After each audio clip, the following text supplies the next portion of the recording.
నమస్కారం. Doctor stock live కార్యక్రమానికి స్వాగతం.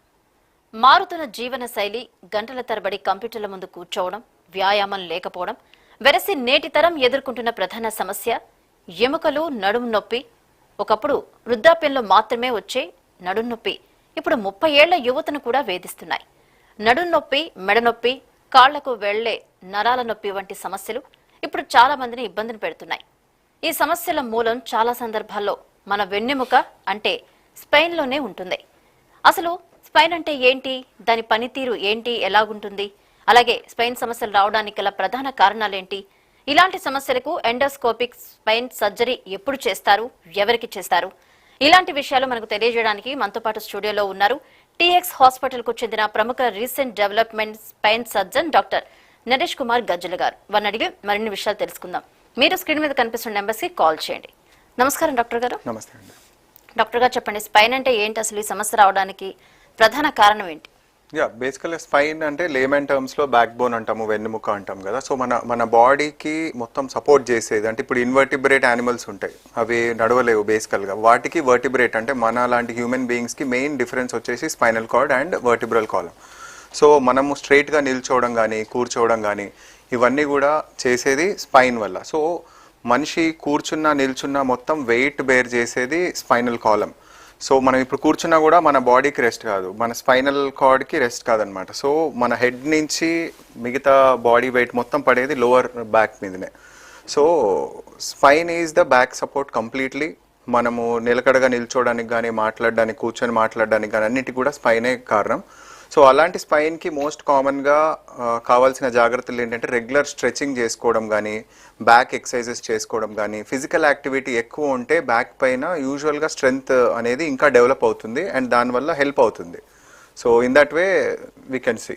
ఓకే, లక్షణాలు ఎలా ఉంటాయి అసలు వాటికి? యూజువల్గా ఏంటంటే బ్యాక్ పెయిన్ చాలా మందికి లోవర్ బ్యాక్ పెయిన్ స్టిఫ్నెస్తో స్టార్ట్ అవుతుంది.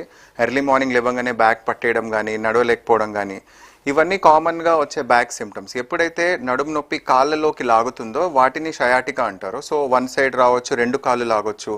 అలాగే తిమ్మిర్లు, మొద్దువారిపోవడము, పిక్కలు పట్టేయడము, కింద కూర్చొని లేవలేకపోవడం, ఇలాంటివన్నీ సిమ్టమ్స్. సో ఇవన్నీ నార్మల్ మజిల్ స్ప్రెయిన్ అవుతే కూడా ఇలాంటి సిమ్టమ్స్ రావచ్చు. ఒకవేళ ఇలాంటి సిమ్టమ్స్ 1 వీక్ 10 డేస్ కంటే రెగ్యులర్ మెడిసిన్స్తో కూడా తగ్గట్లేదు, రోజు రోజుకి సిమ్టమ్స్ ఎక్కువ అవుతున్నాయంటే డెఫినెట్గా స్పైన్లో సమ్ డిస్క్ ప్రాబ్లం ఉన్నట్టు అర్థం. సో దాన్ని ప్రాపర్గా మీకు దగ్గరలో ఉన్న స్పెషలిస్ట్ని కలిసి ఎవాల్యుయేట్ చేసుకోవడం చాలా ఇంపార్టెంట్. ఓకే అండి, అసలు ఈ వెన్నెముక సమస్యకు సంబంధించి గుర్తించడం ఎలా? మోస్ట్ ఇంపార్టెంట్ సిమ్టమ్స్ అండి. బేసికల్గా లొకేషన్ ఆఫ్ ద సిమ్టమ్స్. ఇప్పుడు సర్వైకల్ స్పైన్ అంటే బ్యాక్ నెక్ దగ్గర స్పైన్, ఇక్కడ మెడ నొప్పి కానీ, చెయ్యి లాగడము, ఇట్లాంటి సిమ్టమ్స్, చేతిలో తిమ్మిర్లు ఉంటే యూజువల్గా సర్వైకల్ స్పైన్కి సంబంధించిన సిమ్టమ్స్. అదే నడుము దగ్గర వస్తే లంబార్ స్పైన్, బ్యాక్ స్పైన్ అంటారు. కాళ్ళు లాగడం కానీ, తిమ్మిర్లు కానీ, పిక్కలు పట్టేయడం కానీ, ఇట్లాంటి అన్ని సిమ్టమ్స్ బ్యాక్ పెయిన్కి సంబంధించినవి.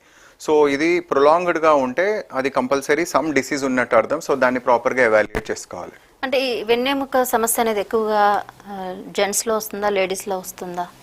It depends upon the work style. ఇప్పుడు కొంతమంది హౌస్ మెయిడ్స్ ఉంటారు, దో చాలా వరకు కింద కూర్చొని ఉంటారు. టైలర్స్ ఉంటారు, టైలర్స్ కంటిన్యూస్గా కూడా కూర్చొని పనిచేస్తుంటారు మార్నింగ్ వరకు. ఎస్పెషల్లీ మా దగ్గరకు వచ్చే వాళ్ళు బీడీ వర్కర్స్ ఉంటారు, కాళ్ళు బాస్కెట్ వేసుకొని కూర్చుంటారు మార్నింగ్ టు ఈవినింగ్ వరకు. జస్ట్ లంచ్ బ్రేక్ ఒక 10 minutes ఉంటుంది, కంటిన్యూస్గా వంగి చేయడము ఇట్లాంటిది ఉంటుంది. అట్లే ఇప్పుడు software professionals gents and ladies ఈక్వల్గా ఉంటారు. సో సాఫ్ట్వేర్ ప్రొఫెషనల్స్ ఏంటంటే కంటిన్యూస్గా సిస్టమ్ ముందు కూర్చోవడం and they have their own targets, ఇంత టైం లైన్లో చేయాలని చెప్పేసి కంటిన్యూస్ వర్కింగ్ అవర్స్ ఉండడం వల్ల. So it depends upon the working style and ఎంతసేపు డ్యూరేషన్ కదలకుండా ఒకటే పోస్చర్లో ఉంటున్నారు, బ్యాడ్ పోస్చర్స్లో ఉంటున్నారో దాన్ని బట్టి మనకి సిమ్టమ్స్ అనేవి జెంట్స్ ఆర్ లేడీస్ దాన్ని బట్టి ఉంటుంది మెయిన్గా. అంటే కొంతమంది ఎక్సర్సైజ్ కూడా అవి చేస్తుంటారు డాక్టర్ గారు, ఇట్లా వర్క్ చేస్తుంటేనే అప్పుడు కూడా సమస్య అధిగమిస్తే సంప్రదించాలా డాక్టర్ని? డెఫినెట్గా.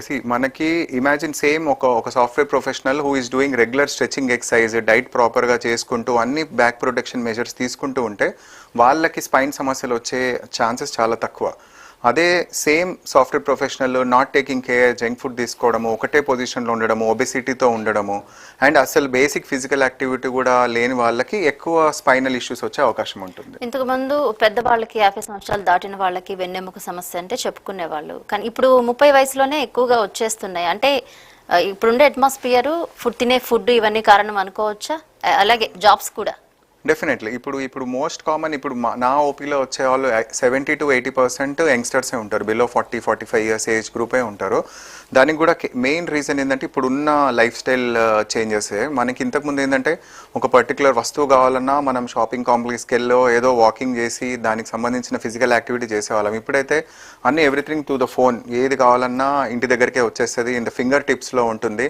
సో ఆ బేసిక్ వెళ్ళే షాపింగ్ కాంప్లెక్స్కి వెళ్ళి వాకింగ్కి వెళ్ళి అట్లాంటి హ్యాబిట్స్ కూడా మెల్లమెల్లగా పోవడం వల్ల ఈ లైఫ్ స్టైల్ డిసీజెస్ వల్ల ఇప్పుడు స్పైన్ డిసీజెస్ యంగ్స్టర్స్లో ఎక్కువైపోయింది. అంటే వ్యాయామం అనేది కంపల్సరీ ఉండాలంటారు. Definitely basic stretching at least 30-45 minutes a day, basic walking stretching in any form. Morning కానీ మార్నింగ్ కుదరని వాళ్ళు ఈవినింగ్స్ కూడా చేసుకోవచ్చు. And that is part and parcel. Not only spine health కాదు, ఓవరాల్ జనరల్ హెల్త్ కూడా చాలా ఇంపార్టెంట్. అంటే ఇప్పుడు వెన్నెముకకి సంబంధించి డిస్క్కి సంబంధించి మధ్య తేడా ఎలా చూడాలి? స్పైన్ అనేది నథింగ్ బట్ స్పైనల్ కార్డ్ అంటే ఏంటంటే మనకి రెండు వర్టిబ్రల్ బాడీస్ బోన్స్ మధ్యలో ఉండేది డిస్క్. ఇప్పుడు మన వెహికల్కి డిస్క్ బ్రేక్స్ ఎలా ఉండి సడన్ ప్రెషర్కి గురి కాకుండా హెల్ప్ చేస్తుందో మన బాడీకి కూడా డిస్క్స్ అనేది అంతే, షాక్ అబ్జార్బర్స్ లాగా. సో ఎప్పుడైతే అబ్నార్మల్ వెయిట్ పడి ఆర్ కాన్స్టెంట్గా రాంగ్ పోస్చర్లో ఉంటుంటే మెల్లమెల్లగా డిస్క్ అరిగిపోవడం జరుగుతుంది. దీన్నే డిస్క్ ప్రొలాప్స్ అంటారు, స్లిప్ డిస్క్ అంటారు, స్పాండైలోసిస్ అంటారు, డిఫరెంట్ టర్మ్స్తో అంటారు. ఓవరాల్గా spine issue is almost disc problem అన్న ఆల్మోస్ట్ సేమ్. దాంట్లో స్టేజెస్ ఉంటాయి మనకి, mild stage, moderate, severe. So mild stages of disc prolapse ఉన్నప్పుడు ఏంటంటే కేవలం మెడిసిన్స్తోని బేసిక్ ఫిజియోథెరపీతో సెట్ అయిపోతాయి. Moderate and severe disc prolapse ఉంటే అది ప్రాపర్గా ఎవాల్యుయేట్ చేసి దానికి తగ్గట్టు మనం నెక్స్ట్ లైన్ ఆఫ్ ట్రీట్మెంట్ తీసుకుంటే మంచిది. అంటే ట్రీట్మెంట్ అంటే ఎలా అండి? సో మనకేంటంటే ఇప్పుడు ఫస్ట్ పేషెంట్స్ ఎవరన్నా మా దగ్గరికి బ్యాక్ పెయిన్తో రాగానే ఇమ్మీడియట్గా వాళ్ళకి ఆబ్వియస్లీ సర్జరీ సజెస్ట్ చేయము. ఫస్ట్ మనము వాళ్ళకి స్కాన్స్ చూసుకొని ఏ స్టేజ్లో డిస్క్ ఇష్యూ ఉంది చూస్తాము. ఒకవేళ వాళ్ళు చేసే బ్యాడ్ పోస్చర్ వల్ల ఆర్ సంబంధించిన రిస్క్ ఫ్యాక్టర్స్ వల్ల వస్తుందంటే ఫస్ట్ ఆ రిస్క్ ఫ్యాక్టర్స్ని కరెక్ట్ చేసుకొని బేసిక్ ఎక్సర్సైజెస్ మెడిసిన్స్తోని చూస్తాము. ఇన్ కేస్ డిస్క్ చాలా సివియర్గా ఉంది అండ్ రెగ్యులర్ మెడిసిన్స్తో కూడా తగ్గట్లేదంటే ఫస్ట్ ఆప్షన్ ఏంటంటే రూట్ బ్లాక్స్ ఇస్తాం, అంటే నర్వ్ రూట్ బ్లాక్స్ అంటాము. జస్ట్ ఎక్స్రే మెషిన్ ద్వారా కరెక్ట్ ఏదైతే నర్వ్ అఫెక్ట్ అవుతుందో అక్కడ నీడిల్ పంపించేసి అక్కడ ఒక లోకల్ అనెస్థీషియా ఏజెంట్ ఇంజెక్షన్ లాగా ఇస్తాము, రూట్ బ్లాక్ అంటారు. That will give lot of relief. అంటే బిఫోర్ గోయింగ్ ఫర్ సర్జరీ అదొక రిజార్ట్ ఉంటుంది. కొంతమందికి ఏంటంటే స్కాన్ చూడంగానే ఇమ్మీడియట్గా వీళ్ళకి సర్జరీ చేయాలి, సర్జరీ చేయకపోతే నష్టం అన్న ఉద్దేశంలోనే ఫస్ట్ ఆప్షన్ సర్జరీ ఇస్తాము. సర్జరీలో మళ్ళీ ఆబ్వియస్లీ లేటెస్ట్ డెవలప్మెంట్స్తో పాటు ట్రెడిషనల్ మెథడ్స్ కూడా ఉంటాయి. పేషెంట్ బట్టి వాళ్ళకున్న డిస్క్ బట్టి మనం ఏది వాళ్ళకి బెస్ట్ సూటబుల్ అనేది వాళ్ళకి కౌన్సిల్ చేస్తాం. అంటే ఇప్పుడు బరువు విపరీతంగా ఉంటే కూడా ఈ సమస్య అధికంగా ఉందని అంటుంటారు, నిజమేనా? డెఫినెట్లీ మనకి పొట్ట అనేది ఒబెసిటీ పెరుగుతున్న, సెంట్రల్ ఒబెసిటీ ముందుకు పెరుగుతున్న కొద్దీ స్పైన్ మీద సెంటర్ ఆఫ్ గ్రావిటీ ముందుకు షిఫ్ట్ అవుతుంది అండ్ వెయిట్ బేరింగ్ అనేది ఎక్కువ అవుతుంది. సో ఓవరాల్గా ఒబెసిటీ ఈజ్ ఎట్లయితే మనకి హార్ట్కి బ్రెయిన్కి అయితే ఏదైతే రిస్క్ ఫ్యాక్టర్ అండ్ స్పైన్కి కూడా డైరెక్ట్గా రిస్క్ ఫ్యాక్టర్, బికాస్ ఫిజికల్గా మనకి బాగా ఓవర్లోడ్ అనేది క్రియేట్ చేస్తుంది స్పైన్ మీద. ఓకేనండి. అంటే లేడీస్ కూడా చాలా మంది ఉబకాయంతో బాధపడుతూ ఉంటారు, వాళ్ళకు కూడా సేమ్ ఇలాగే ఉంటుందా సమస్య? యా, లేడీస్కి ఇంకా ఎస్పెషల్లీ యాడ్ ఆన్ ఉంటుంది. ఎందుకంటే 40-45 ఇయర్స్ వచ్చేసరికి మెనోపాజ్ వస్తుంది. వాళ్ళ హార్మోనల్ ఫ్లక్చువేషన్స్ వల్ల ఆస్టియోపోరోసిస్ అంటే బోన్స్ చాలా వీక్ అయిపోతాయి. సో దానివల్ల they are more prone. Elderly ఫీమేల్స్కి చాలా మంది చూస్తారు, వాకింగ్ చేస్తుంటారు, స్లిప్ అవుతారు, ఇమీడియట్గా వర్టిబ్రల్ బాడీ అంటే స్పైన్ ఫ్రాక్చర్స్ అవుతాయి చాలా మందికి, ఎందుకంటే వాళ్ళ బోన్స్ అవి వీక్ ఉంటాయి కాబట్టి. సో అందుకే ఎల్డర్లీ పర్సన్స్ ఎవరన్నా మా దగ్గరికి ఓపీకి వచ్చిన ఫస్ట్ వాళ్ళకి చెప్పే జాగ్రత్త కింద పడకుండా చూసుకోండి అని చెప్తాం. కింద పడకుండా ఉంటే most of the major issues కాకుండా ఉంటాయి. ఓకే డాక్టర్ గారు, ఇప్పుడు చాలా మంది కొంతమందికి యాక్సిడెంట్స్ అవుతూ ఉంటాయి, అందులో వెన్నెముక దెబ్బతింటూ ఉంటుంది, వాళ్ళకి ఎటువంటి ట్రీట్మెంట్ ఇస్తారు అసలు? సో మళ్ళీ సేమ్ స్పైన్ ఫ్రాక్చర్స్ అనేది వెరీ కాంప్లెక్స్ టాపిక్. అది మనకు బ్రీఫ్గా ఇప్పుడున్న టైం తగ్గట్టు చెప్పాలంటే దాంట్లో మైనర్ ఇంజురీస్ స్పైనల్ కార్డ్ యొక్క బాడీ చూసుకుంటాము. లెస్ దెన్ 50% ఫ్రాక్చర్ ఉంది అండ్ స్పైనల్ కార్డ్ మీద కంప్రెషన్ అవ్వట్లేదు అండ్ పేషెంట్కి ఎక్కువ పెయిన్ అవ్వట్లేదు అంటే కేవలం బెల్ట్ పెట్టేసుకొని ఇమ్మొబిలైజేషన్ అంటారు, సపోర్ట్ తీసుకొని సమ్ మెడిసిన్స్ బెడ్ రెస్ట్తోని సెట్ అయిపోతుంది. ఒకవేళ మోర్ దెన్ 50% ఉంది అండ్ స్పైనల్ కార్డ్ మీద ప్రెషర్ పడి కొంతమంది కాళ్ళు చేతులు వీక్నెస్తో వస్తారు, అట్లాంటి వాళ్ళకి ఎమర్జెన్సీగా సర్జరీ చేసుకొని దానికి తగ్గట్టు ట్రీట్మెంట్ ఇచ్చి post surgery physiotherapy muscle strengthening చేసుకుంటూ ఉంటే స్లోగా వాళ్ళు నార్మల్ లైఫ్కి వచ్చే అవకాశాలు ఉంటాయి. ఓకే, అంటే పెళ్లి అయినా కాకపోయినా చాలా మందికి వెన్నెముక దెబ్బతింటూ ఉంటుంది. అదే పెళ్లి కాని వ్యక్తులు ఉన్నారంటే అంటే పెళ్లి చేసుకోవడానికి కొంతమంది వెనకాడుతూ ఉంటుంటారు. సో అది ఎలా చూడాలి? Yeah definitely. ఇప్పుడు మా దగ్గరికి కొంతమంది పేషెంట్స్ అటెండర్స్ వస్తుంటారు. సార్ ఇట్లా మాకు ఒక సంబంధం వచ్చింది మా పాపకి, ఆ అబ్బాయికి 2 years బ్యాక్ స్పైన్ సర్జరీ అయిందంట, వాళ్ళు పెళ్లి చేసుకోవచ్చా లేదా అని అడుగుతారు. సో యూజువల్గా స్పైనల్ కార్డ్ ఇప్పుడు మనం చేసే డిస్క్ సర్జరీస్కి కానీ స్పైన్ ఫిక్సేషన్స్ కానీ సెక్షువల్ ఫంక్షన్ కానీ రిప్రొడక్టివ్ ఫంక్షన్ కానీ యూజువల్గా అఫెక్ట్ కాదు. సినిమాల్లో చూపించినట్టు ఇది అయిపోగానే ఇంకా వీళ్ళు ఎందుకు పనికిరాడు అన్న ఒక అపోహలు అనేది అది రాంగ్. సో ఈవెన్ నేను చేసిన ఆపరేషన్ చేసిన పేషెంట్స్ సింగరేణి వర్కర్స్ ఉన్నారు, ఆర్టీసీ డ్రైవర్స్ ఉన్నారు, మళ్ళీ వాళ్ళ లైఫ్కి వెళ్ళి బస్సెస్ నడుపుకున్నారు, సింగరేణి మైన్స్లో పనిచేసిన వాళ్ళు కూడా చాలామంది ఉన్నారు. So they can get back to there normal life spine surgery అయినాక కూడా. కమింగ్ టు యువర్ క్వశ్చన్, డెఫినెట్గా సెక్షువల్ ఫంక్షన్ కానీ రిప్రొడక్టివ్ ఫంక్షన్ కానీ మ్యారేజ్ పరంగా స్పైన్ సర్జరీ చేయడం వల్ల వాళ్ళు అర్హులు కాదని చెప్పడానికి లేదు. అది of course individual choice. But కేవలం ఆ ఫ్యాక్టర్ వల్లే నో అనుకుంటే మీరు మళ్ళీ ఒకసారి ఆలోచించుకోవాల్సి వస్తుంది. ఓకే అండి, మరి ఈ వెన్నెముక సమస్య ఉన్నవారు ఎటువంటి జాగ్రత్తలు తీసుకోవాలి, ఆడవాళ్ళు? యా, సో ఓవరాల్గా ఏంటంటే ఫస్ట్ మేము చెప్పేది ఏంటంటే కింద కూర్చోవద్దు. అంటే కాళ్ళు ముడుచుకొని కూర్చుంటారు కదా, కింద కూర్చోవడం వల్ల మనకి షయాటిక్ నర్వ్ మీద బాగా ప్రెషర్ పడి లాగుతూ ఉంటుంది. సో అట్లాంటి వాళ్ళు చిన్న స్టూల్ వేసుకొని ఆర్ టేబుల్ మేట్ లాగా పెట్టుకొని దాన్ని మన ముందు కూరగాయలు కట్ చేసుకోవడం కానీ ఏది ఉన్నా కూడా కూర్చొని చేసుకోవాలి ఫస్ట్ థింగ్. నెక్స్ట్ థింగ్ ఏంటంటే మనకి food most important. Calcium rich foods కానివ్వండి ఆర్ వ్యాయామం స్ట్రెచింగ్ ఎక్సర్సైజ్ చేసుకోవడము ఇట్లాంటివి చేసుకోవాలి. అండ్ ప్రిఫరబ్లీ లిఫ్ట్స్ వాడమని చెప్తాము. వెస్టర్న్ టాయిలెట్స్ యూజ్ చేయాలి. ఎక్కువ ఇండియన్ టాయిలెట్స్ కంటే ఎక్కువ వెస్టర్న్ టాయిలెట్స్ యూజ్ చేస్తే స్పైన్ మీద ప్రెషర్ అనేది తక్కువ ఉంటుంది. అండ్ వెయిట్ లిఫ్టింగ్, ఒక 5 kg బరువు 10 kg బరువు ఒకటేసారి బెండ్ చేసి సడన్గా లిఫ్ట్ చేస్తే కూడా వాళ్ళకి బ్యాక్ మీద ప్రెషర్ పడుతుంది. వెయిట్స్ అంటే బరువులు అట్లే కాదు, ఇప్పుడు చిన్నపిల్లలు కూడా 5-10 kg బరువు ఉంటారు, వాళ్ళని లిఫ్ట్ చేసినా ఎత్తుకునేటప్పుడు కూడా సేమ్ ఎఫెక్ట్ ఉంటుంది. సో అట్లాంటివన్నీ సడన్ బెండింగ్ అనేది అవాయిడ్ చేసుకోవాలి. రైట్, కాల్ తీసుకుందాం సార్. హలో. హలో, నమస్కారం అండి. నమస్తే, చెప్పండి మీ పేరు, ఎక్కడి నుంచి కాల్ చేస్తున్నారు? డాక్టర్ గారితో మాట్లాడాలండి. చెప్పండి, మాట్లాడండి డాక్టర్ గారితో. హలో డాక్టర్ గారు, నమస్కారం అండి. సార్ నేను బండి దయచేసి ఇక్కడ స్పీకర్ ఆన్ చేయండి ఒకసారి, డాక్టర్ గారు మాట్లాడతారు. హలో, లైన్ లో ఉండండి, ఒకసారి లైన్ లో ఉండండి.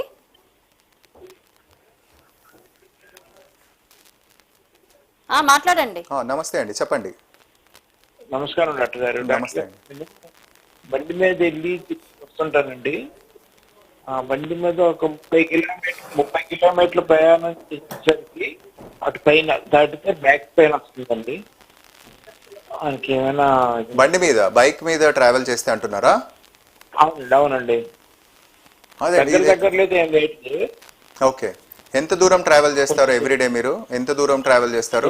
ఎవ్రీడే నేను ఎక్కడ ప్రయాణం చేయండి, ఎండగా తిరుగుకుంటాను, కానీ కొంచెం లాంగ్ చేసేసరికి పెయిన్ వస్తుంది. ఓకే ఓకే, ష్యూర్ అండి. ఇది యూజువల్గా చాలా మందికి వచ్చే కంప్లైంట్. ఇప్పుడు మన సిస్టంలో ఉండే రోడ్స్ కానివ్వండి, ట్రాఫిక్ కానివ్వండి, ప్రొలాంగ్డ్ హవర్స్లో బైక్స్ మీద వెళ్తే డెఫినెట్గా అది ట్రిగర్ చేస్తూ ఉంటుంది. ఎందుకంటే మీరు ఎంతసేపు కూర్చుంటారో ఆ వెయిట్ అంతా మీకు లోవర్ బ్యాక్ మీదే పడుతుంది. సో ఇప్పుడు తప్పదు అన్నప్పుడు డెఫినెట్గా అది కంటిన్యూ చేయాలి. లేదు అంటే యూజువల్గా 4-wheelerకి షిఫ్ట్ అవ్వడమో షేర్డ్ క్యాబ్కి చేసుకోవడమో చేయాలి. మీకు ఒకవేళ లేదంటే వారంలో ప్రతిరోజు కాకుండా ఒక 3-4 డేస్ మీరు మీ వెహికల్ ట్రావెల్ చేసుకొని కొద్ది రోజులు షేరింగ్ క్యాబ్లో కానీ ఆటోలో కానీ ట్రావెల్ చేస్తే అట్లీస్ట్ బ్యాక్ మీద ప్రెషర్ అనేది తగ్గుతుంది. దాంతోపాటు మీరు ఏంటంటే ఎవ్రీడే స్ట్రెచింగ్ ఎక్సర్సైజ్ చేసుకోవాలి. బ్యాక్కి సంబంధించిన హ్యామ్స్ట్రింగ్స్, క్వాడ్రిసెప్స్ అంటారు, ఇవి బేసిక్ ఎక్సర్సైజెస్ ఉంటాయి. ఈ ఎక్సర్సైజెస్ చేసుకుంటూ ఉంటే బ్యాక్ మీద అంత ప్రెషర్ పడదు. అండ్ ఇంటికి వెళ్ళాక కూడా కొంచెం హీట్తో వేడి దాంతో కాపుకోవడం అలా చేస్తే కూడా మీకు కొంచెం మజిల్స్ అనేవి రిలాక్స్ అయ్యి అంత ఇబ్బంది కాకుండా ఉంటుంది. రైట్ డాక్టర్ గారు, ఇప్పుడు తను చెప్పిన విధంగా చూసుకుంటే బైక్ మీద కావచ్చు, కారులో ఎక్కువసేపు కూర్చున్నా కూడా ఆ పెయిన్ అనేది అలా వస్తూ ఉంటుంది. అంటే కారణం ఎక్కువసేపు కూర్చోవడం వలన లేకపోతే వ్యక్తిలోనే సమస్య? అదే ఇప్పుడు నార్మల్ హెల్దీ ఇండివిజువల్ ఒక 3-4 అవర్స్ కూర్చున్నా కూడా వాళ్ళకి పెయిన్ రావాలని ఏం రూల్ లేదు. సో మేబీ మజిల్ పెయిన్ వల్ల స్లైట్ డిస్కంఫర్ట్ ఉండొచ్చు కానీ సివియర్ పెయిన్ ఉండదు. అదే డిస్క్ ప్రాబ్లం ఉన్న వాళ్ళకి ఎక్కువ సిట్టింగ్ పోస్చర్, కదలకుండా ఒకటే పోస్చర్లో కూర్చుంటే కాన్స్టెంట్గా ఆ నర్వ్ అనేది ప్రెషర్ పడుతూ ఉంటుంది. ఇమాజిన్ మీకు ఇక్కడ దెబ్బ తగిలింది అండ్ రోజు వెళ్ళి దాన్ని టచ్ చేస్తూ ఉంటే నొప్పి తగ్గుద్దా? రోజుకు పెరుగుతుంది అండ్ ఆ గాయం కూడా మానదు. సేమ్ థింగ్ మీకు స్పైన్ మీద మీరు ఎన్ని బ్యాడ్ పోస్చర్లో పెడుతున్నారో అన్నిసార్లు ఆ నరం టచ్ అవుతూ ఉంటుంది. మనం దానికి సెల్ఫ్గా క్యూర్ అయ్యే అవకాశం కూడా ఇవ్వట్లేదు. సో డిస్క్ ఇష్యూ ఉన్న వాళ్ళు ఇలాంటి జాగ్రత్తలు తీసుకుంటే మంచిది స్ట్రిక్ట్గా. అండ్ వేరే వాళ్ళు కూడా ఇప్పుడు కాన్స్టెంట్గా ఒక 1 అవర్ ఒక పోస్చర్లో ఉన్నారంటే try to get up move around, అటు ఇటు జరగడం, స్ట్రెచింగ్ చేసుకోవడం, మళ్ళీ మీ పోస్చర్కి వస్తే ఇది ప్రివెన్షన్ లాగా హెల్ప్ అవుతుంది. ఓకే అండి, కాల్ తీసుకుందాం. Hello hello madam. నమస్తే అండి, మీ పేరు ఎక్కడి నుంచి కాల్ చేస్తున్నారు? నా పేరు శ్రీనివాస్ మేడం, వైజాగ్ నుంచి మాట్లాడుతున్నాను. డాక్టర్ గారితో మాట్లాడండి. నమస్తే డాక్టర్ గారు. నమస్తే సార్, చెప్పండి. నాకు 15 days బ్యాక్ నుంచి వెన్నునొప్పి వస్తుంది. ఓకే, మీకు ఏమైనా దేని వల్ల వస్తుంది అట్లా చెప్తాను. ఏమన్నా లాంగ్ జర్నీ కానీ లేకపోతే ఎక్కువ స్ట్రెయిన్ అవ్వడం, రోజువారీ పనుల కంటే కొంచెం ఎక్కువ స్ట్రెయిన్ అట్లా ఏమైనా అయిందా అండి? లాస్ట్ 15 days ముందు, ఇది స్టార్ట్ అవ్వక ముందు ఎలా స్టార్ట్ అయింది అని చూసుకోవాలి. Up and down 60 kilometers journey ఉంటుంది, ఆఫీస్ లో చేస్తాను. సో మోస్ట్ కామన్ ఇదే ఉంటుందండి, జర్నీ తప్పదు ఆబ్వియస్లీ. కొన్నిసార్లు మనకేంటంటే వేరే వాళ్ళు, ఇప్పుడు గవర్నమెంట్ టీచర్స్ కూడా చాలా మంది మా దగ్గరకు వస్తుంటారు. వాళ్ళ ప్లేస్ ఆఫ్ వర్కింగ్ చాలా దూరం ఉంటుంది, వర్క్ ఆల్మోస్ట్ 20-30 kilometers ఉంటుంది. సో వాళ్ళకి ఫస్ట్ ఇచ్చే అడ్వైస్ అయితే ఆబ్వియస్లీ మీరు ఇల్లన్నా షిఫ్ట్ కావాలి అటువైపు, ఎందుకంటే జాబ్ షిఫ్ట్ చేయలేరు కాబట్టి. సో మీకు ఒకవేళ వర్కింగ్ ప్లేస్ షిఫ్ట్ చేసుకునే ఛాన్స్ ఉంటే ఫస్ట్ ఆప్షన్ అది. లేదు అంటే మీరు దగ్గర ప్లేస్కి మూవ్ అవ్వడం, ట్రావెల్ తగ్గించుకోవడం ఇంపార్టెంట్. ఎందుకంటే ఒక్క రోజులో అయ్యేది కాదు కదా, ఎవ్రీడే ట్రావెల్ చేయాలి అంటే కొంచెం మనం హెల్త్ అనేది కాంప్రమైజ్ కాకుండా అదర్ విషయాలలో కొంచెం కాంప్రమైజ్ కావాల్సి వస్తుంది. అండ్ పెయిన్ సివియర్గా వస్తుందంటే ఆబ్వియస్లీ మీకు దగ్గరలో ఉన్న స్పెషలిస్ట్ని ఒకసారి కలవండి. వాళ్ళు దాని తగ్గట్టు మీ ఎక్స్రే చేయడము ఆర్ మీకు పర్సనల్గా క్లినికల్గా ఎగ్జామిన్ చేసి నిజంగా సివియర్గా ఉంటే నెక్స్ట్ ఏం చేయాలో సజెషన్స్ అనేది ఇస్తారు. ఓకే సార్, సార్, దీనికి గ్యాస్ట్రిక్ ఏమైనా ఎఫెక్ట్ ఉంటుందా? గ్యాస్ట్రిక్ అంటున్నారా? గ్యాస్ట్రిక్ డైరెక్ట్ దీనివల్ల గ్యాస్ట్రిక్ ఎక్కువ ఉన్నప్పుడు వెనక ఆగుతుంది బాగా. అదే డైరెక్ట్ లింక్ కాదండి, మేబీ అది మీరు అబ్జర్వ్ చేసిన కోఇన్సిడెన్స్ అయి ఉండొచ్చు. డైరెక్ట్గా అయితే మనకి గ్యాస్ అవుతే ఛాతీ దగ్గర వెనక సైడ్ బర్న్ అవుతుంది కానీ నడుము దగ్గర అనేది కాదు, ఛాతీ నుంచి వెనక భాగంలోకి వెళ్తుంది అలాంటిది. సో అట్లున్నప్పుడు ఆబ్వియస్లీ గ్యాస్ట్రైటిస్ కూడా మనము దాన్ని ప్రాపర్గా ట్రీట్ చేసుకోవాల్సి వస్తుంది. Thank you. ఓకే సార్, ఇప్పుడు ఎండోస్కోపిక్ స్పైన్ సర్జరీ అంటే అసలు ఏంటి, ఎప్పుడు అవసరం పడుతుంది ఎక్కువగా? ఇప్పుడు మనకి ట్రెడిషనల్గా చూసుకుంటే age old methods open surgeries ఉండేవి, పైనుంచి కింది వరకు కట్ చేయడము, అక్కడ ఉన్న బోన్ మొత్తం తీసేసి లామినెక్టమీ అంటారు, అవి తీసేసుకొని దాంట్లో ఉండే డిస్క్ తీయడము. ఇది యాక్సెప్టెడ్ సర్జరీ. ఒక 20-25 years బ్యాక్ వరకు this was accepted. But recent డెవలప్మెంట్స్లో ఫస్ట్ వచ్చింది మైక్రోస్కోపిక్ డిస్కెక్టమీ. ఇప్పుడు ఎట్లయితే మనకి కడుపుకి లాప్రోస్కోపీ అని సర్జరీస్ చేస్తారో అబ్డామెన్కి, మనకి స్పైన్కి దాన్ని మైక్రోస్కోపీ కానీ ఎండోస్కోపీ అంటారు. సో ఎండోస్కోపీ ఏంటంటే మనకి చిన్న కెమెరా లాంటిది ఉంటుంది, స్మాల్ హోల్లో నుంచి కీ హోల్ సర్జరీస్ అంటారు. ఆ కీ హోల్ నుంచి మనం కెమెరా పంపిస్తే దాన్ని ఒక ఆల్మోస్ట్ 7x to 10x జూమ్లో మనకు కనిపిస్తుంది. అంత అడ్వాన్స్డ్ అయిపోయింది ఇప్పుడు మెడికల్ సిస్టంలో వచ్చే లేటెస్ట్ గ్యాడ్జెట్స్ కానీ. సో అంత స్మాల్ హోల్లో నుంచి కూడా ఆ కెమెరా మనకు జూమ్ చేస్తుంది కాబట్టి వర్కింగ్ స్పేస్ తక్కువ ఉన్నా కూడా మనకి లీవరేజ్ ఎక్కువ ఉంటుంది. అంటే మనకి యాంగిల్డ్ స్కోప్స్ అని ఉంటాయి. సో ఆ యాంగిల్డ్ స్కోప్స్ వల్ల మనకి హై మ్యాగ్నిఫికేషన్లో కనిపించడం వల్ల ఈజీగా అక్కడ అఫెక్ట్ అయిన నర్వ్ని మనం ప్రొటెక్ట్ చేసుకొని ఇంజూర్ కాకుండా డిస్క్ నుంచి తీసేయచ్చు. దీనివల్ల అడ్వాంటేజ్ ఏంటంటే ఎక్కువ మజిల్స్ని మనం డిసెక్ట్ చేయకుండా, ఆపరేటివ్ టైం తక్కువ ఉండడం, అండ్ పేషెంట్ కూడా 1 or 2 daysలో డిశ్చార్జ్ అయిపోయి within 10 days again they can be get back to there regular work. So అంత రెగ్యులర్గా ఇప్పుడు ఫిలిం యాక్టర్స్ నుంచి కూడా కొంతమంది స్పోర్ట్స్ పీపుల్ కూడా మనం సర్జరీస్ చేసాము, అందరికీ కూడా కీ హోల్ సర్జరీస్ చేస్తాము. దానివల్ల అడ్వాంటేజ్ ఏంటంటే ఇప్పుడున్న బిజీ కాంపిటేటివ్ వరల్డ్లో, ర్యాట్ రేస్లో they have to get back to their original life style as early as possible. So దానికి ఆన్సర్ వచ్చేసి ఎండోస్కోపిక్ కీ హోల్ సర్జరీస్. దాంట్లో కూడా ఇప్పుడు లేటెస్ట్ డెవలప్మెంట్స్ చాలా వస్తున్నాయి. డిపెండింగ్ అపాన్ ద పేషెంట్స్ మనము వాళ్ళకి ఏది కరెక్ట్గా మ్యాచ్ అవుతుందనేది చూసుకొని we will plan for that. అంటే ఇది వయసు పైబడిన వాళ్ళకి కూడా ఉపయోగపడుతుంది అంటారా? వయసు పైబడిన వాళ్ళకి ఇంకెక్కువ యూస్ఫుల్ అవుతుంది, ఎందుకంటే వాళ్ళే ఆపరేటివ్ డ్యూరేషన్ ఎక్కువ తట్టుకోలేరు, ఆపరేటివ్ స్ట్రెస్ ఎక్కువ తట్టుకోలేరు. సో యాక్చువల్గా కామన్గా థింక్ చేసేది ఏంటంటే ఎండోస్కోపిక్ కీ హోల్ సర్జరీ యంగ్స్టర్స్కే ఉంటుందని, బట్ ఈవెన్ ఎల్డర్లీ పర్సన్స్కి కూడా ఇది చాలా బెనిఫిట్ అవుతుంది. ఇన్ఫ్యాక్ట్ ఒబీస్ పేషెంట్స్కి 100-120 kgs ఉన్న వాళ్ళకి కూడా కీ హోల్ ద్వారా లాంగ్ స్కోప్స్ ఉంటాయి, అటువంటి వాళ్ళకి ఇంకా బేసికల్గా ఎక్కువ హెల్ప్ అవుతుంది ఇట్లాంటి సర్జరీస్. ఓకే, అంటే వెన్నెముక సమస్య ఉన్న ప్రతి ఒక్కరికి సర్జరీ అవసరం అంటారా?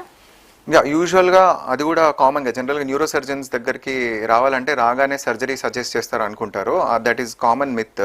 సో మనము యూజువల్గా ఇప్పుడు మా ఓపిక వచ్చే వాళ్ళ దాంట్లో 90%కి వితౌట్ సర్జరీయే మేనేజ్ చేస్తాం. ఎందుకంటే వాళ్ళకి ఎర్లీ స్టేజెస్లో వస్తారు, కొంతమందికి మోడరేట్ స్టేజ్ ఉంటుంది, అండ్ ఇంతకుముందు చెప్పినట్టు రిస్క్ ఫ్యాక్టర్స్ ఉంటాయి. అవన్నీ కరెక్ట్ చేసుకుంటూ మెడిసిన్స్ వాడుకుంటూ ఫిజియోథెరపీ చేసుకుంటే చాలా మందికి తగ్గుతుంది. ఎవరైతే ఈ ఎర్లీ స్టేజెస్లో నెగ్లెక్ట్ చేస్తారో, ప్రాపర్గా ప్రికాషన్స్ తీసుకోకుండా రోజు రోజుకి ఆ ఇబ్బందిని ఇంకా నెగ్లెక్ట్ చేస్తారో వాళ్ళే సర్జరీకి వెళ్తారు. కొన్ని స్కాన్స్ ఏంటంటే చూడగానే ఇమ్మీడియట్గా సర్జరీ చేయాలి, లేకపోతే చాలా హై రిస్క్ అన్నట్టు. ఇప్పుడు ఏదైనా కూడా బెనిఫిట్స్ వర్సెస్ రిస్క్ రేషియో చూసుకుంటాం. మీరు ఒక కంపెనీ ఉంది, దాంట్లో మీరు 90% లాస్ అవుతారు అంటే దాంట్లో ఇన్వెస్ట్ చేస్తామా? చేయం. సేమ్ థింగ్ ఇప్పుడు సర్జరీ వల్ల 90% రిస్క్ ఉంది, 10% బెనిఫిట్ ఉంది అంటే ఆబ్వియస్లీ వాళ్ళని సర్జరీకి పుష్ చేయం. అదే మనకి 99% బెనిఫిట్ ఉంది, 1% మాత్రమే రిస్క్ ఉంది, దానివల్ల ఉపయోగం ఎక్కువ అంటే 100% వాళ్ళకి సర్జరీకి మనం మోటివేట్ చేస్తాము. అండ్ దానివల్ల వాళ్ళు కరెక్ట్ డిసిషన్ తీసుకోవడానికి హెల్ప్ అవుతుంది. అంటే వాళ్ళకి ఇంకా ఏదైనా హెల్త్ పరంగా సమస్య ఉంటే కూడా, ఫర్ ఎగ్జాంపుల్ షుగర్ కావచ్చు, బీపీ కావచ్చు, అలాంటి వాళ్ళకి అదే అవన్నీ పెరుగుతున్న కొద్దీ రిస్క్ అనేది పెరుగుతుంటుంది. ఇప్పుడు అన్కంట్రోల్ షుగర్ ఉంటుంది, బీపీ ఉంటుంది, హార్ట్ డిసీజ్ ఉంటుంది, కొంతమంది ఆల్కహాలిక్ పేషెంట్స్ ఉంటారు, లివర్ ప్రాబ్లం ఉంటుంది. ఏవన్నీ మనకి అదర్ ప్రాబ్లమ్స్ పెరుగుతుంటాయో స్పైన్ పరంగా రిస్క్ అనేది అంత పరంగా పెరుగుతుంది. స్పైన్ అని కాదు, దానివల్ల అనెస్థీషియా ఇస్తాం మనం. జనరల్గా స్పైన్ సర్జరీ చేసినప్పుడు అనెస్థీషియా ఇస్తాం కదా, అనెస్థీషియా వల్ల వచ్చే కాంప్లికేషన్స్ ఎక్కువ అవుతాయి. స్పైన్ సర్జరీ టెక్నిక్ ఏం మారదు, డ్యూరేషన్ ఏం మారదు, అండ్ సక్సెస్ రేట్ మారదు. బట్ అదర్ రిస్క్ ఫ్యాక్టర్స్, ఇప్పుడు షుగర్స్ అన్కంట్రోల్డ్ ఉన్నాయి, అప్పుడు ఏమవుతుంది, అనెస్థీషియా టైం ప్రొలాంగ్ అవుతుంది, వూండ్ ఇన్ఫెక్షన్స్ అయ్యే అవకాశం ఉంటుంది. సో రిస్క్ ఫ్యాక్టర్స్ పెరుగుతున్న కొద్దీ సక్సెస్ రేట్స్ అనేవి కొంచెం కొంచెం తగ్గుతూ ఉంటాయి. అంటే ఈ ఎండోస్కోపిక్ సంబంధించి దీని పాత్ర ఎలా ఉంటుందండి చికిత్సా విధానానికి సంబంధించి అప్పుడు? అట్లాంటి కండిషన్స్లో అంటున్నారా? డెఫినెట్గా ఇప్పుడు అలాంటి సిచ్యువేషన్స్లో ఉన్నప్పుడు మనము రిస్క్ ఫ్యాక్టర్స్ తగ్గించుకొని రెగ్యులర్ ఓపెన్ ట్రెడిషనల్ సర్జరీస్కి వచ్చే కాంప్లికేషన్స్ కంటే ఎండోస్కోపిక్ వల్ల వచ్చే కాంప్లికేషన్స్ తక్కువ ఉంటాయి.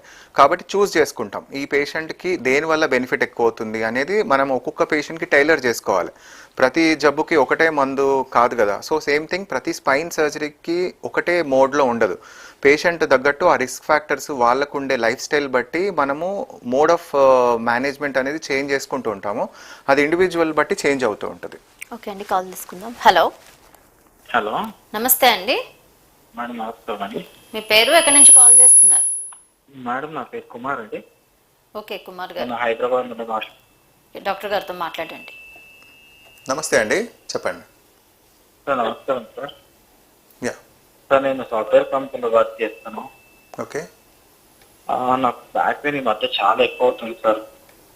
ఓకే. ఆ బ్యాక్ పెయిన్ ఇచ్చే నేను పెయిన్ కిల్లర్స్ అంటే మామూలుగా బ్యాక్ పెయిన్ అనేది మెడికల్ వేసుకున్నప్పుడు రిలీఫ్ ఉంటుంది, తర్వాత పెయిన్ మళ్ళీ 2 days మళ్ళీ పెయిన్ రిపీట్. ఓకే. నార్మల్గా ఎన్ని అవర్స్ కూర్చుంటారు సార్ మీరు ఎట్ ఎ స్ట్రెచ్? ఇప్పుడు మామూలుగా వర్క్ స్టార్ట్ అయినప్పుడు మీరు సిస్టమ్ ముందు కూర్చుంటారు కదా, యూజువల్గా ఎన్ని అవర్స్ అలా కంటిన్యూస్గా కూర్చుంటారు వితౌట్ మూవింగ్? మార్నింగ్ 10 to 7 వరకు కూర్చుంటారు. Morning 10 to evening 7 వరకా? సో అంటే ఆ లైఫ్ స్టైల్ బట్టే మనం ఎక్స్ప్లెయిన్ చేయొచ్చు సార్. అందుకే ఇందాక నుంచి మనం ఫోకస్ చేసేది కేవలం లైఫ్ స్టైల్ అండ్ పోస్చర్ గురించే. ఇది 100% మీలాంటి వాళ్ళకి హెల్ప్ చేయడానికే ఇలాంటి ఇంటర్వ్యూస్ కానీ ఆర్ హెల్త్ అవేర్నెస్ చేయడానికి. సో అంటే మీకు ఇప్పుడు ఉన్న రిస్క్ ఫ్యాక్టర్స్లో మెయిన్ రిస్క్ ఫ్యాక్టర్ ఏంటంటే కంటిన్యూస్గా కూర్చోవడము, బ్యాక్ ప్రొటెక్షన్ సరిగా లేకపోవడం. సో మీరు ఏంటంటే అర్గోనామిక్స్ చూసుకోవాలి, మీరు కూర్చునే చైర్ కరెక్ట్గా ఉందా, మీరు వాడే సిస్టమ్ ఎగ్జాక్ట్లీ మీ నెక్ లెవెల్లో మానిటర్ లెవెల్ ప్రాపర్గా ఉందా లేదా చెక్ చేసుకోవాలి. అండ్ ఎవ్రీ 1 or 2 అవర్స్కి యూ ప్లీజ్ మేక్ ష్యూర్ మీరు తాగే వాటర్ కానీ దూరంగా పెట్టుకోండి, మీకు యాక్సెసిబుల్గా పెట్టుకోవద్దు. ఒక 1-2 అవర్స్కి లేవడం, కొంచెం దూరం వెళ్ళి వాటర్ తాగడము, స్ట్రెచింగ్ చేసుకొని మళ్ళీ వచ్చి కూర్చోవడం, ఇలాంటి వాటి వల్ల ఏమవుతుందంటే మీరు ఆ సైకిల్ని బ్రేక్ చేసినట్టు అవుతుంది. అండ్ డైలీ కంపల్సరీ మీకు మార్నింగ్ కుదరకపోతే ఈవినింగ్ అన్నా కూడా బెడ్ మీద కూడా మీరు స్ట్రెచింగ్ ఎక్సర్సైజ్ చేసుకోవచ్చు. Basic stretchings 15 minutes a day మీరు స్పెండ్ చేస్తే 90% ఆఫ్ ద ప్రాబ్లం తగ్గుతుంది. ఎందుకంటే మోస్ట్ ఆఫ్ ద పెయిన్ ఈ సాఫ్ట్వేర్ ప్రొఫెషనల్స్కి ఉండేది మజిల్ టైట్నెస్ వల్ల, మజిల్ స్పాజమ్స్ వల్ల ఉంటుంది, not because of the disc. ఎందుకంటే మీరు ఒకవేళ 2 days అవ్వగానే 2 days టాబ్లెట్ వేసుకుని రిలీఫ్ ఉంటుంది. 2 days యా కరెక్ట్. బట్ మనం కంటిన్యూస్గా టాబ్లెట్ వేసుకోలేము కదా, that is not the permanent solution. మరీ సివియర్ పెయిన్ ఉన్నప్పుడు వేసుకొని కొంచెం మీకు దగ్గరలో ఉన్న కన్సల్టెంట్ని ఒకసారి కలిసేసి మీరు ఎవాల్యుయేట్ చేయించుకోవాలి. ఒకవేళ ఇఫ్ ద పెయిన్ మీకు ఏదైతే ఉందో మీ రెగ్యులర్ క్వాలిటీ ఆఫ్ లైఫ్ని అఫెక్ట్ చేస్తుంది, డిస్టర్బ్ చేస్తుంది అంటే డెఫినెట్గా దాన్ని ఒకసారి ఎవాల్యుయేట్ చేసుకుంటే మంచిది. ఓకే ఓకే అండి. ఓకే సార్, ఇప్పుడు ఈ సర్జరీకి సంబంధించి నరాలకి ఏమైనా సమస్య ఉంటుందా? కొంతమంది అపోహ అయితే అలా అనుకుంటూ ఉంటుంది. యా సో జనరల్గా ఏంటంటే స్పైన్ సర్జరీ అంటే కూడా ఇప్పుడు ఎస్పెషల్లీ విలేజ్ బ్యాక్గ్రౌండ్ కానివ్వండి, ఈవెన్ ఇప్పుడు ఎక్కువ ChatGPT అవన్నీ యూజ్ చేస్తున్నారు, చాలామంది జెమినై చూస్తున్నారు. ఒక పర్టికులర్ సర్జరీ ఏదైనా సజెస్ట్ చేసినా, ఒక మెడికల్ కండిషన్ ఏదైనా చూసినా ఇమీడియట్గా వాళ్ళు ChatGPTలో పెట్టేసేసి what can be the possibilities అని అంటారు. సో ఇప్పుడు లిటరేచర్ ప్రకారం ఏమొస్తుందంటే రేర్ కాంప్లికేషన్స్ కూడా అది చూపించేస్తుంది. మీ కాలు పడిపోవచ్చు అని ChatGPTలో చెప్తుంది స్పైన్ సర్జరీ తర్వాత, కానీ యాక్చువల్గా ఎంత పర్సెంటేజ్ అది మనం కనుక్కోవాలి. 0.01% ఆర్ 1% మ్యాక్సిమం కాంప్లికేషన్స్ వచ్చేది. ఇంకొకటి ఏంటంటే ఇప్పుడు ఒక ఊర్లో ఒక 10 మంది సర్జరీ చేసుకున్నారు, 9 మందికి మంచిగా అయింది, ఒకరికి సరిగ్గా కాలేదు. ఈ 9 మంది వాళ్ళ పనులు మళ్ళీ చేసుకొని బిజీ అయిపోతారు. ఈ ఒక్కడు మాత్రం ఏం చేస్తాడో ఊరంతా వెళ్ళేసి నాకు సర్జరీ సరిగ్గా కాలేదు అంటారు. సో సొసైటీలో బ్యాడే ఫాస్ట్గా స్ప్రెడ్ అవుతుంది. కాబట్టి మనము సర్జరీ చేయకపోతే ఎంతమంది నష్టపోయారో మాకు తెలుసు, లేట్గా వచ్చి ఎంతమంది కాంప్లికేషన్ అయిందో మాకు తెలుసు. సో సర్జరీ ప్రాపర్ టెక్నిక్తో చేసి, ప్రాపర్ వేలో చేసి, ప్రాపర్ మెథడ్తో చేస్తే డెఫినెట్గా కాంప్లికేషన్స్ అయితే అసలు రావు. 99% రాదు. 1% వస్తుంది అంటే అది పేషెంట్ రిలేటెడ్ ఫ్యాక్టర్స్ అయి ఉండొచ్చు, ఆర్ కొన్ని టెక్నికల్ ఇష్యూస్ ఉంటాయి, అవి ఇండివిజువల్గానే మనం డిస్కస్ చేయగలుగుతాం. ఓకే సార్, ఇప్పుడు TX హాస్పిటల్కు సంబంధించిన ఏవి ఒకసారి చూద్దాం. ఏవి ప్లీజ్.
ఓకే సార్, ఇప్పుడు కొత్త టెక్నాలజీ ఏమొచ్చింది చికిత్సకు సంబంధించి తెలియజేయండి. సో యూజువల్గా ఏంటంటే మనం ఇప్పుడు ఎండోస్కోపీలో మనం లేటెస్ట్గా మనం రెగ్యులర్గా ఫాలో అయ్యేది TX హాస్పిటల్స్ దగ్గర కూడా యూనిపోర్టల్ ఎండోస్కోపిక్ సర్జరీస్ అంటాము. సో ఓన్లీ కేవలం స్మాల్ కట్లో less than 1 centimetre single stitch ఉంటుంది, ఒక్కొక్కసారి స్టిచ్ కూడా అవసరం ఉండదు. So uniportal endoscopic transforaminal surgeries అంటారు, ఇంటర్లామినార్ సర్జరీస్ అంటారు. ఇప్పుడు లేటెస్ట్గా బైపోర్టల్ కూడా వచ్చింది, అండ్ కొన్నిసార్లు మనం రోబోటిక్స్ కూడా దీంట్లో వాడతాము. ఇప్పుడు ఇంకా ఫుల్గా డెవలప్ కాలేదు, బట్ రోబోటిక్స్ వేరే బ్రాంచెస్లో ఉన్నంత న్యూరో సర్జరీలో లేదు, కానీ బట్ కమింగ్ డేస్లో ఇంకా ఆర్టిఫిషియల్ ఇంటెలిజెన్స్తో కలిపి ద లేటెస్ట్ టెక్నాలజీ స్పైన్లో ఇంకా ఎవాల్వ్ అవుతూనే ఉంటుంది. సో యాజ్ ఆఫ్ నౌ మాత్రము మినిమల్ ఇన్వేజివ్గా చేసే స్పైన్ టెక్నిక్స్లో మోస్ట్ కామన్గా మేము వాడేది ఎండోస్కోపిక్ ప్రొసీజర్స్. ఓకే సార్, ఇప్పుడు చూసుకుంటే చాలా మంది ఫేస్బుక్, ఇన్స్టా చూసి వచ్చే వాళ్ళు కూడా చాలా మంది ఉంటారు. ఇంకా ఎవరైనా రావాలి మీ దగ్గరకు అనుకుంటే మీ వాటికి సంబంధించి ఒకసారి తెలియచేయండి. ఫేస్బుక్ కావచ్చు, ఇన్స్టాగ్రామ్ కావచ్చు, ఏదైనా. షూర్ అండి. అయితే నేను రీసెంట్ కూడా there was one old lady, వాళ్ళ గ్రాండ్ డాటర్ ఇన్స్టాగ్రామ్లో మా వీడియోస్ చూసేసి, ఐఎమ్ నాట్ ఎగ్జాజరేటింగ్, వాళ్ళ గ్రాండ్ డాటర్ చూసి వాళ్ళ గ్రాండ్ మదర్ని ఆల్మోస్ట్ వెస్ట్ గోదావరి జిల్లా నుంచి they came to Hyderabad just because of ఒక వీడియో చూసి వాళ్ళకి చెప్పిన విధానం నచ్చి, ఒక జెన్యూనిటీ చూసి. సో నవేడేస్ ఇప్పుడున్న సోషల్ మీడియా ప్లాట్ఫామ్ ఆబ్వియస్లీ మంచికి యూజ్ చేయొచ్చు, నెగిటివ్గా కూడా యూజ్ చేయొచ్చు. నాదైతే డాక్టర్ నరేష్ కుమార్ గజ్జల అని ఉంటుంది ఇన్స్టాగ్రామ్లో, you can please follow that. దాంట్లో నా main focus is to tell about the prevention. Disease వచ్చాక ట్రీట్ చేయడం కాదు, డిసీజ్ రాకుండా చూడడమే డాక్టర్ యొక్క ప్రధాన లక్షణం అండ్ ప్రధాన టార్గెట్ అయి ఉండాలి ప్రతి ఒక్కరికి. So do follow that and always remember N for neuro, N for Naresh. చెప్తున్నారు కదా డాక్టర్ గారిని సంప్రదించాలి TX హాస్పిటల్లో అనుకుంటే స్క్రీన్ మీద కనిపిస్తున్న పర్సనల్ నెంబర్స్ కూడా కాల్ చేసి అపాయింట్మెంట్ తీసుకొని మీరు సంప్రదించవచ్చు. డాక్టర్ గారు, ఫైనల్గా చెప్పండి, ఈ వెన్నెముక సంబంధించి యువతకు మీరు ఇచ్చే సలహాలు, సూచనలు ఏంటి? ఫుడ్ విషయంలో కావచ్చు, ఇప్పుడున్న సమాజంలో వాటికి సంబంధించి కావచ్చు, వర్క్ విషయంలో సలహాలు, సూచనలు ఇవ్వండి. సో మెయిన్ మోస్ట్ ఇంపార్టెంట్ గుర్తుపెట్టుకోవాల్సింది స్పైన్ ప్రాబ్లమ్స్ ప్రివెంట్ చేయొచ్చు. ఇప్పుడు కొన్ని హార్ట్ అటాక్స్ ఉంటాయి, కొన్ని డిసీజెస్ మన చేతిలో ఉండవు, అది బ్యాడ్ లక్ అంతే. But spine causes almost 99% man made ఉంటాయి. So most important, please get up move around daily half an hour to 45 minutes stretching exercise చేయండి. ఒబెసిటీకి దూరంగా ఉండండి. స్మోకింగ్ అనే అడిక్షన్స్, ఆల్కహాల్ అనే అడిక్షన్స్కి దూరంగా ఉండండి. అండ్ మోస్ట్ ఇంపార్టెంట్ చెప్పినట్టు డైట్, ఒబెసిటీ పెరగకుండా స్ట్రెచింగ్ ఎక్సర్సైజ్ చేసుకుంటూ ఆన్ టైం మీకు ఒకవేళ సిమ్టమ్స్ వస్తే ఇమీడియట్గా కన్సల్ట్ అయ్యి ప్రాపర్ అడ్వైస్ తీసుకుంటే స్టార్టింగ్ స్టేజ్లోనే దాన్ని మనము కర్బ్ చేయొచ్చు అండ్ అది పెరగకుండా చూసుకోవచ్చు. ఓకే డాక్టర్ గారు, అలాగే ఈ ట్రీట్మెంట్కి సంబంధించి కొత్తగా ఏమేమి అందుబాటులో ఉన్నాయో చాలా చక్కగా తెలియజేశారు. మా కాలర్స్ కూడా చాలా చక్కగా చెప్పారు. Thank you so much. Thank you. చూసారు కదండి, ఇది ఇవాల్టి doctor stock. Keep watching CVR Health.